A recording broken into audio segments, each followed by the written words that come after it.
राष्ट्रवादी काँग्रेसचे आमदार रोहित पवार यांनी उद्धव ठाकरे यांच्या नेतृत्वाची प्रशंसा केली आहे। सध्याच्या राजकीय परिस्थितीत काही गोष्टींवरून कार्यकर्त्यांमध्ये नाराजी असली तरी उद्धव ठाकरे भाजप विरोधात ठामपणे उभे आहेत। रोहित पवार यांनी हेही स्पष्ट केलं की मोठं मन असलेल्या नेत्यांसाठी अशा लहान-सहान गोष्टी महत्त्वाच्या नसतात।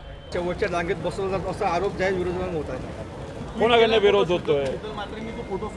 एक तुम्ही समजून घ्या की उद्धव ठाकरे साहेब मोठे नेते आहेत। कार्यकर्त्यांना काही प्रमाणात वाईट वाटू शकतंय, पण उद्धव ठाकरे साहेबांनी या बाबतीत काय बोललेत का?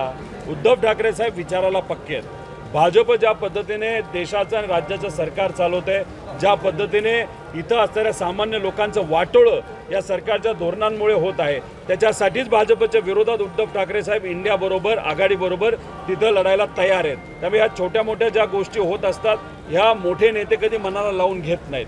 मोठे नेते यांचं मन मोठं असतं, विचाराची लढाई असते, त्यामुळे तिथे कुठं काय बसवलं हे कार्यकर्त्याला किती वाईट वाटलं तरी नेत्याला त्या बाबतीत वाईट वाटत नाही असं आम्हाला सगळ्यांना वाटतं। राजकीय वर्तुळात अनेकदा छोटे मोठे वाद होतात, पण यावर मात करत उद्धव ठाकरे महाविकास आघाडीसोबत भाजप विरोधात लढण्यासाठी तयार असल्याचं रोहित पवार यांनी सांगितले। त्यांच्या मते उद्धव ठाकरे हे विचारांवर ठाम असून कार्यकर्त्यांची नाराजी असली तरी ते ध्येयांपासून विचलित होणार नाहीत।